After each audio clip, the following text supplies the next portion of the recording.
Conservatism in America as we know it is a belief in the free market, private ownership of property, and the upholding of traditional values within a society. I'll be going into the origins of the term conservatism to better identify how we view it in a modern sense and how people today practice it, though it is a vague definition. Many people can see that with the way things are going, how did our past generations fail to actually conserve anything? Our understanding of the right and left comes from the French Revolution, where in the French National Assembly, those seated on the left favored revolution, democracy, and the dismantling of the monarchy, which was a liberal point of view inspired by Rousseau. Those on the right favored the monarchy, the aristocracy, and supported the church. However, both were still liberal worldviews. Liberal meaning the belief in universalism and individualism. The right had a liberal view based off of Locke, and still saw themselves as revolutionary, and wanted reforms such as a constitutional monarchy based off what happened in the American Revolution. Both are based off of liberal worldviews, such as how both the modern Republican Party and Democratic Party are both liberal worldviews. Two sides of the same coin. This is why you may find the political compass test inaccurate, because the entire test is actually just different versions of liberalism. The term conservative was first introduced by philosopher Edmund Burke, who was a British statesman and member of the Whig Party. In his work written in 1790, Reflections on the French Revolution, he wrote that the British system and balancing of power was based on a long-standing tradition, which was preferable in contrast to the ideals of the French Revolution, such as universalism, and was being pushed by violent revolutionaries that wanted to completely dismantle the order through chaos. Quote, "What is this cause of liberty?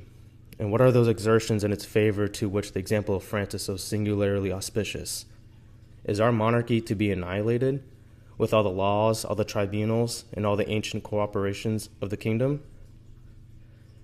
Is every landmark of the country to be done away in favor of a geometrical and arithmetical constitution? Is the House of Lords to be voted useless? Is the episcopacy to be abolished? Are the church lands to be sold to Jews and jobbers, or given to bribe new invented municipal republics into a participation in sacrilege? Are all orders, ranks, and distinctions to be confounded, that out of universal anarchy join to national bankruptcy? 3,000 or 4,000 democracies should be formed into 83, and that they may all, by some sort of unknown attractive power, be organized into one?" End quote. This is where conservatism shines, in highlighting the fact that if something has existed for a very long time, it normally means it works, or at the very least, should be understood of why it's there and/or important. The major flaw, however, is that, along with merely stating why an institution has been set in place, conservatism also states that liberal change is in fact good, but those changes must come slowly, with consent of the masses, and without major violence. Quote, "A disposition to preserve and an ability to improve, taken together, would be my standard of a statesman. Everything else is vulgar in the conception, perilous in the execution." End quote. No one that understands the ideas of true virtue, beauty, and truth disagrees with the idea that a government should be able to reform and grow as to not become weak or to become tyrannical. Rather, that this idea only works with a truly moral and prudent society. So in reality, conservatism has worked as intended, just putting up roadblocks to liberal progressivism while slowly accepting it due to the moral and spiritual view of the lawmakers and voters. In other words, modern conservative Republicans are just progressive Democrats driving the speed limit. Most people would often agree that we have a sick society, yet not act on that idea. They agree with their mouth but not their brain or heart. Because what do you do when you're sick? You take care of it. You take the steps to remedy the problem. You kill the virus.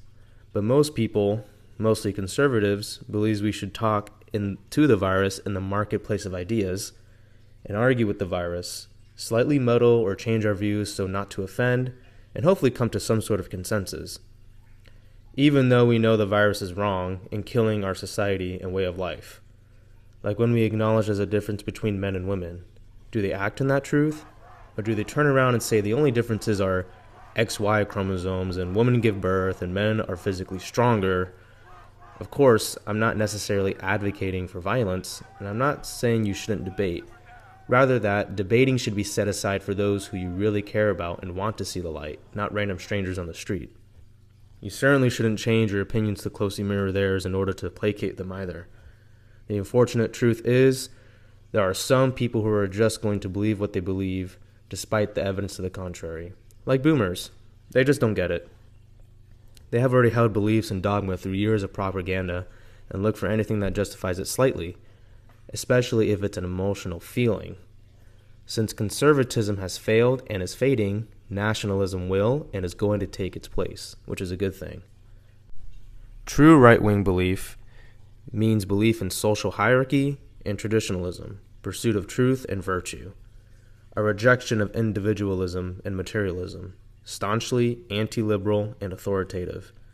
This idea that the more left-wing you go, the more authoritarian, and the more right you go, the more anarchist, is a flawed libertarian view that we should reject. It only serves to weaken the true right. We reject negative freedom, which is the pursuit of whatever thou wilt, no matter if it's morally or spiritually harmful to you or those around you. As long as everyone consents, we embrace positive freedom, which is the freedom to pursue virtue, something greater than ourselves. With the death of Charlie Kirk, people are now realizing that those on the left do not care how understanding you are or open to debate you are. They view you as their enemy. It's time that the right wakes up and realizes that the ones in power, both Democrats and Republicans, are the virus bringers.